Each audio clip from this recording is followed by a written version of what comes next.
It's like we are in Jurassic Park. So baby, stay with me. Same thing. I think theirs is stronger though down there. The entire lake is boiling. Food! Jade!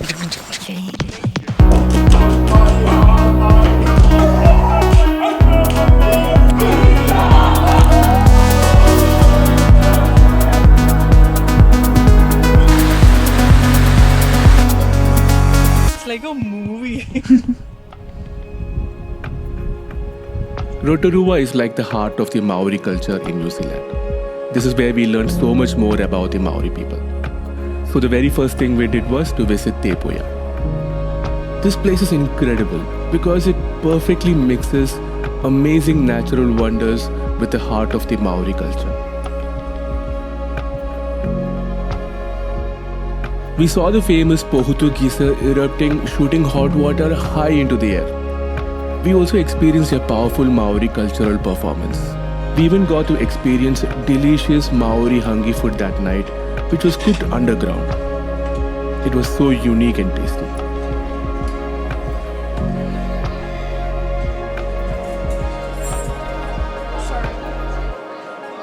So if you look at it, most of the dish is it looks boiled. And this is like boiled. Vegetables are boiled. This has some gravy, but this and all is like mostly boiled. It's not much salt. The meat is super tender. Very healthy. It's no masala, no salt, very less salt. I think probably no salt. After the delicious dinner, the Maori people took us into their village. This process here, the pōhiri, is a very sacred process to we, the Maori people. And they did it by reenacting how outsiders were welcomed in the old days.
After the ceremony, they took us to see the famous Pōhutu Geyser. When we arrived, the geyser wasn't erupting yet. We could see sulfur residue all around and the steam was just drifting from the ground everywhere. The ground had taken on these unique formations after years of water carving through it. We waited there for a really long time, bundled up and watching the sky, wondering when it would happen. 5-star tribal accommodation, central heating, nice and warm. Steam to cook the food, very convenient. Hot water coming out of the ground, unheard of. Only problem, couldn't grow any food here, the ground's too hot. And then, finally, it did. The geyser erupted, shooting water and steam high into the night sky. It was a beautiful sight to see.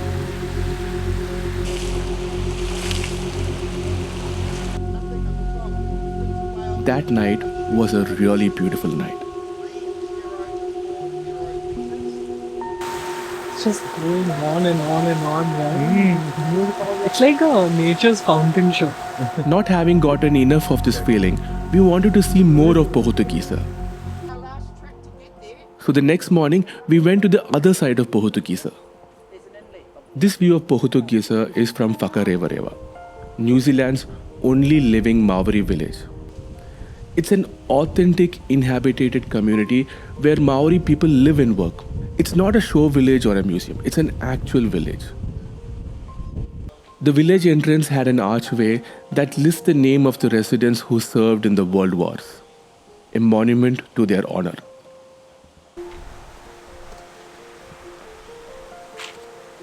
Now this village is in a geothermal valley, so we could see fumes and smell sulfur almost everywhere.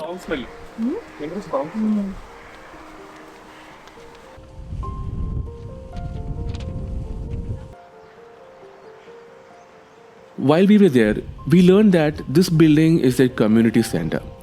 They call it a marae. Nini and I actually noticed a lot of similarities between the Maori and the Naga people back home in India, in Nagaland. Forgot what was the name of that place where people come and that gathering community area for the Naga tribes? They call it a morak. This is where villagers would gather for festivals, learning new things, and many other community activities. For some Naga tribes, tattooing was also a very significant tradition. And these rituals would happen right inside the morak. We utilise this home for any wedding ceremonies, funerals, workshops or programs we want to deliver on. Facial tattooing absolutely gets done here. And yeah, that's not a solo journey. You are guided by your people and your chief. We all sit in there, and whilst you're on the table, we're singing songs, we're chanting our chants, we're saying our prayers. It was really special for us to see that connection between two cultures from different sides of the world. So that's our guide, Kylie Maika. She was a total superstar, just so confident and incredibly proud of her people and culture. She had this powerful vibe that drew us all in and made the whole experience so much more special. We have one language, 4 dialects. Yeah, and we can definitely tell which area you come from when you start talking your dialect. An example of that, the WH we pronounce as F. Down south, they'll say W. So instead of Whakarewarewa, they'll say Whakarewarewa. Yeah, you're from down south. And they got a twang. Like the Aussies have a twang. Yeah, same thing. I think theirs is stronger though, down there. I've lived in Australia for many years and yeah, I came back with a twang. Kylie took us all over the village and it was incredible to see how the people have learned to live with the land. She showed us how they used a natural geothermal steam for everything from cooking their meals and heating their houses to their community bath centers. Okay, as mentioned, how do we cook our food? Here we go. This is your corn. It was a beautiful village with the most amazing people. After the village tour, we just randomly wandered to the other side of the village, where the geothermal valley was. Where does this go to? Te Parakiri o Te Purinui. Okay, can you say in English where does this go It to? is used as a thermal bathing area where the people would bathe. Though not used today, the people now utilize other bathing spots throughout the village. One day just to take bath over there. Okay, that's the next part. That's the You next. take that. Yeah.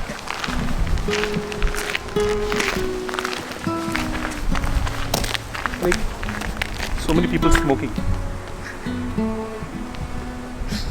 Smoking.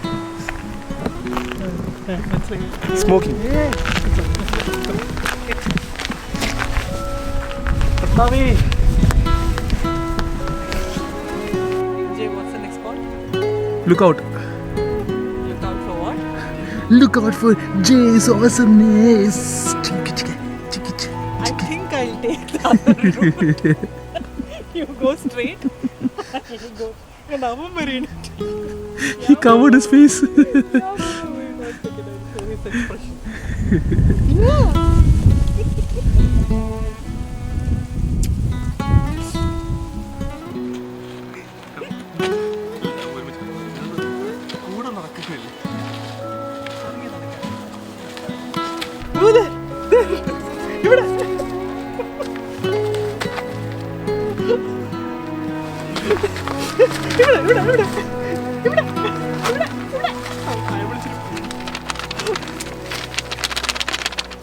Idea.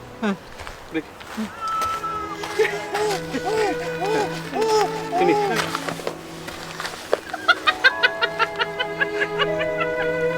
Are you serious right now? Mammootty step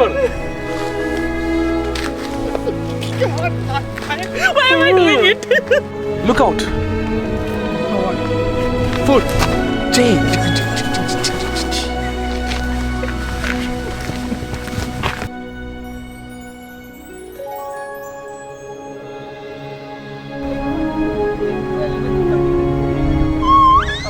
Look out, 14 is hot. It's like a movie. It's like we are in Jurassic Park. Yeah. Isn't it? Yeah.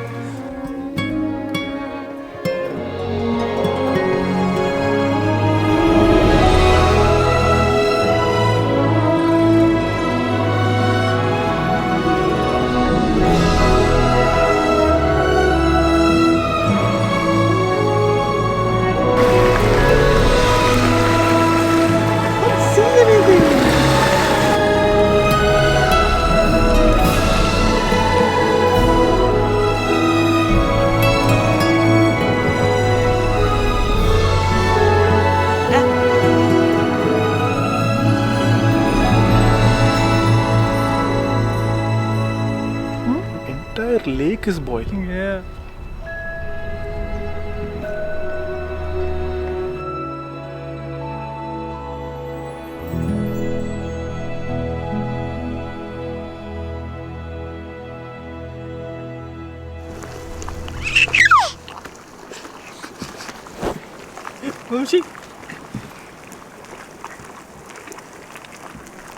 This is Rotorua City. $1 Mrs. Jones, Mrs. Jones, Mrs. Jones, Mrs. Jones. We got a thing going on. Namaste, bye-bye. It's a really beautiful place with great restaurants, lovely parks, and these lakes that are always fuming with steam. There is so much to see and do here. Mrs. Jones, Mrs. Jones, Mrs. Jones, Mrs. Jones.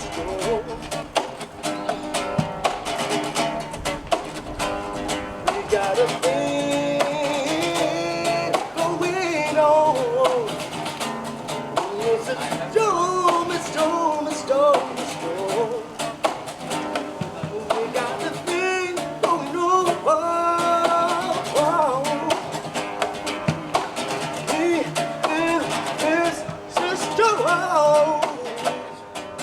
ഒരു bull's eye ഉണ്ടാക്കിയാൽ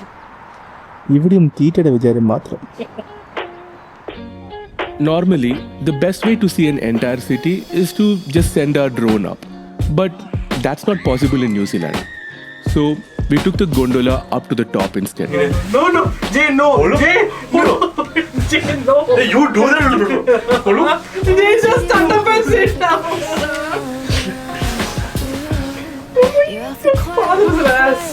From there, we could see the whole city, and what a beautiful sight it was. But what's truly unique about Rotorua is all those geothermal steam. It's a city that literally fumes, and we have never seen anything quite like it before. After that, we went to this great Mexican restaurant. It had a really fun vibe, and the food was amazing too.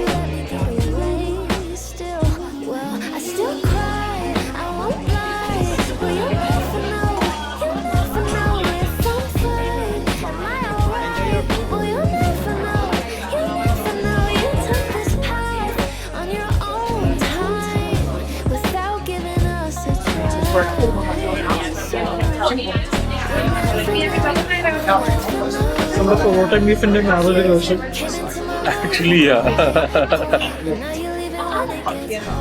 After that meal, we decided to do a little more walking around. And we happened to stumble upon a shop that was all about how jade was made. Now, knowing how precious this stone is to the Maori people, we knew we had to go inside and check it out. You don't have much to say, yeah, that's clear now. But I won't keep on giving you grace while my heart's broken. You take the time away to clear your head out. I don't got nothing to say. How could you let me get away still? Well, I still cry, I won't lie. But you'll never Your know. body oils they go into the stone. So like your DNA. It's have that from your ancestors and so forth. It's quite significant. So this is considered to be top ranking weapon in Māori weaponry. You see some in bow, you see some in wood as well, but to have it in Pōhutu was the most desired for many Pōhutu. Thank you. Yeah. I knew you that.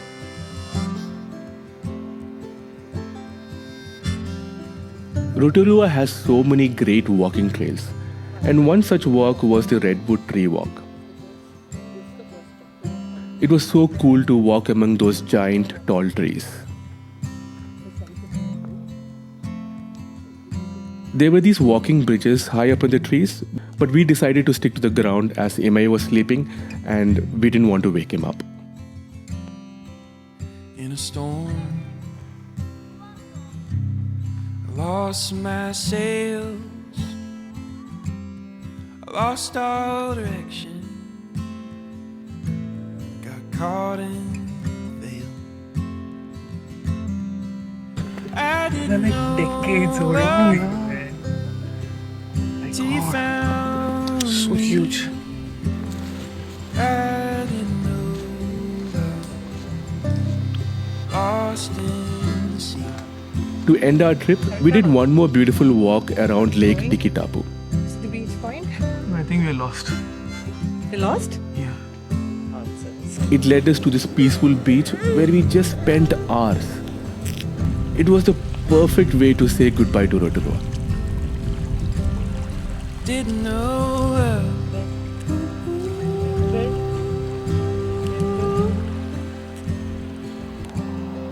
Didn't know love.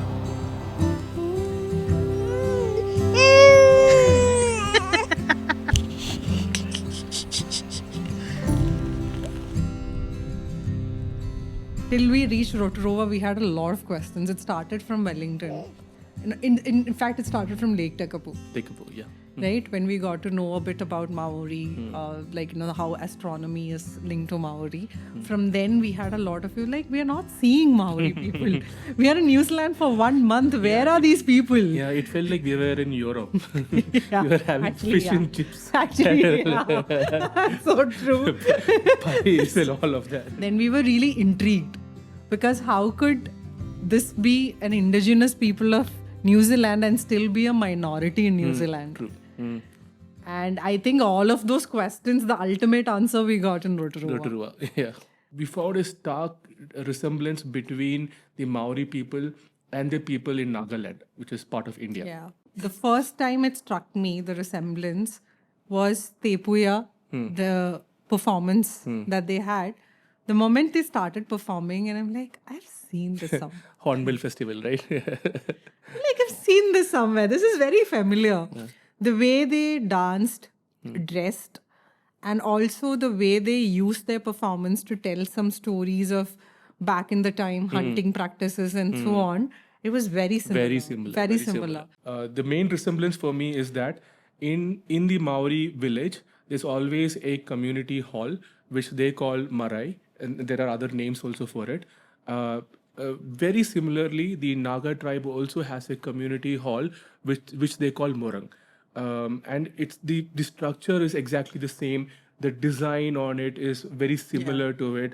And the things, the purpose of those community centers are also similar. Like they would have their weddings, they would teach their youth. And this is most resembling one for me. That is tattoos. They do tattoos in that hall. So that was very that's something very common that I found between both the cultures. If you actually go to our Northeast playlist in our YouTube channel, there's this video on Hornbill Festival. Hornbill Festival is one of the biggest festival in the Northeast India. It's a really good festival in Nagaland where all the Naga tribes come together and they showcase their tribe, their culture, the history and all of that. And you will also see the very similar resemblance between those performances and the performance that was there in this video. There are a lot of options to actually experience, like experience centers or experience events in Rotorua for understanding the Maori culture. So the top two that we actually finalized to pick one from was Te Puia and Te Patu. So between Te Puia and Te Patu, it's basically at a very high level, the difference is that Te Patu is a very immersive cultural experience and Te Puia is a cultural experience combined with the geothermal thing because there was a Pohutu Geyser. Pohutu Geyser. So these are the two options, and I think Te Patu is lot more immersive plus a lot more expensive as well. The Whakarewarewa village tour, that is definitely a must do when you go to Rotorua, because that is where so Whakarewarewa village is a living Maori village. That's what they call it. It's a living Maori village. The Maori people still live over there, and it's located in a geothermal valley. So the moment you enter the valley, there's like steam, sulfur steam everywhere. You could just smell sulfur everywhere. The village experience is really good, which Kylie did, amazing. But for me, the other side, the geothermal valley, that was out of the world. Yeah. Absolutely out of the world. It felt like we were in a movie set, like something like that, some adventurous movie set, right? It was really good. It's actually a boiling lake, right? Yeah. We were like standing 100 degrees Celsius boiling, right? Yeah. We were standing there enjoying this. Wow, it's like out of a movie. Then for a second we looked there, it's like boiling. The entire lake is boiling, and you can't. Things will go really nasty if you touch the water. Yeah. So don't touch the water.